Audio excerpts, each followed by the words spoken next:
అందరికీ నమస్కారం. Welcome to Telugu world. BRS car గుర్తుపై గెలిచి కాంగ్రెస్ పార్టీలో చేరిన 10 మంది ఎమ్మెల్యేలను అసెంబ్లీ కార్యదర్శి నోటీసులు జారీ చేసింది.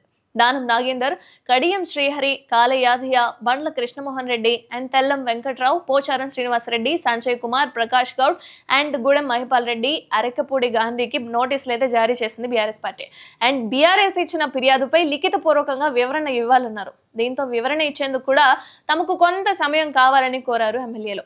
అసలు ఫిరాయింపు ఎమ్మెల్యేలపై చర్యలు తీసుకోకుండా తెలంగాణ స్పీకర్ తాత్సారం చేస్తున్నారంటూ బీఆర్ఎస్ ఎమ్మెల్యేలు అయితే కౌశిక్ రెడ్డి వేసిన పిటిషన్ పై గత శుక్రవారం అయితే విచారణ జరిపింది సుప్రీంకోర్టు. ఈ నెల 10లోగా స్పీకర్ కార్యాలయం సమాధానం చెప్పాలని ఆదేశించింది. అండ్ సుప్రీంకోర్టు ఆదేశాలతో ఎమ్మెల్యేలకు కూడా నోటీసులు జారీ చేశారు, ఎందుకు మీరు పార్టీ మారాల్సి వచ్చింది అని. అండ్ ఇదొక వంత అయితే ఈ సోమవారం 7 ఎమ్మెల్యేలకైతే సుప్రీంకోర్టు నోటీసులు జారీ చేసింది. వాళ్ళెవరు అంటే పోచారం శ్రీనివాసరెడ్డి, బండ్ల కృష్ణమోహన్ రెడ్డి, కాల యాదయ్య, టి ప్రకాష్ గౌడ్, అరకపూడి గాంధీ అండ్ గూడెం మహిపాల్ రెడ్డి, ఎం సంజయ్ కుమార్ పై అనర్హత వేటు వేయాలని బీఆర్ఎస్ వర్కింగ్ ప్రెసిడెంట్ కేటీఆర్ అయితే దాఖలు చేసిన పిటిషన్ పై ఓ విచారణ అయితే చేపట్టింది సుప్రీంకోర్టు.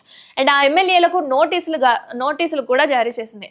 అండ్ ఎమ్మెల్యేలు దానం నాగేందర్, కడియం శ్రీహరి, తెల్లం వెంకట్రావుపై అనర్హత వేటు వేయాలని గతంలో ఎమ్మెల్యే పాడి కౌశిక్ రెడ్డి కూడా దాఖలు చేసిన విషయం మనందరికీ తెలిసిందే. అండ్ కేటీఆర్ దాఖలు చేసిన పిటిషన్ ను కలిపి ఆ 2 పిటిషన్లను కలిపి విచారిస్తామని ధర్మాసనం అయితే స్పష్టం చేసింది. బట్ ఈ నెల 10న తదుపరి విచారణ జరగబోతుంది కాబట్టి కాంగ్రెస్ లో చేరిన 10 మంది ఎమ్మెల్యేలపై అనర్హత వేటు పడే వరకు తమ పోరాటం ఆగదని చెప్పారు BRS working president KTR.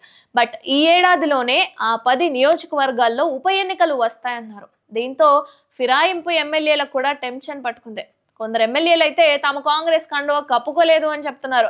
Patan చెరువు ఎమ్మెల్యే గూడెం మహిపాల్ రెడ్డి తన క్యాంప్ ఆఫీస్ లో ఇంకా కేసీఆర్ ఫోటోనే పెట్టుకున్నానని చెప్తున్నాడు. అండ్ ఖైరతాబాద్ ఎమ్మెల్యే దానం నాగేందర్ రెడ్డి కూడా తన క్యాంప్ ఆఫీస్ లో కేసీఆర్ ఫోటోనే ఇప్పటికీ ఉంటుందని చెప్తున్నాడు. కాబట్టి ఇంకా బీఆర్ఎస్ లో వెళ్లే ఛాన్సెస్ ఏమైనా ఉన్నాయేమో చెప్పలేం.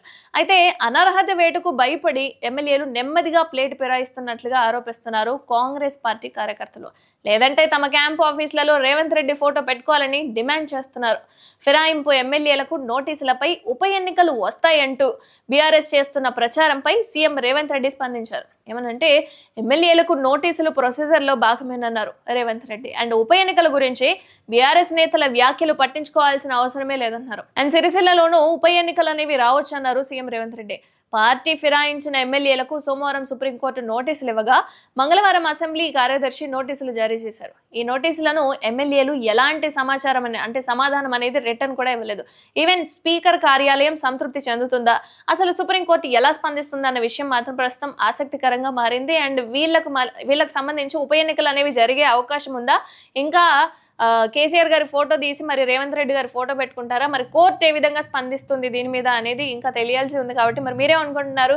ఇప్పటి వరకు కాంగ్రెస్ పార్టీలో చేరాము అని చెప్పుకుంటున్న 10 మంది ఎమ్మెల్యేలు ఇంకా బీఆర్ఎస్ కి సంబంధించి కేసీఆర్ గారి ఫోటో పెట్టుకోవాల్సిన దాని వెనుక ఉన్న దాని అర్థం ఏంటి అనేది మీరు కామెంట్ చేయండి. అసలు వీళ్ళు మళ్ళీ ఉంటారా, ఊడిపోతారా ఏంటి అనేది కామెంట్ చేయండి.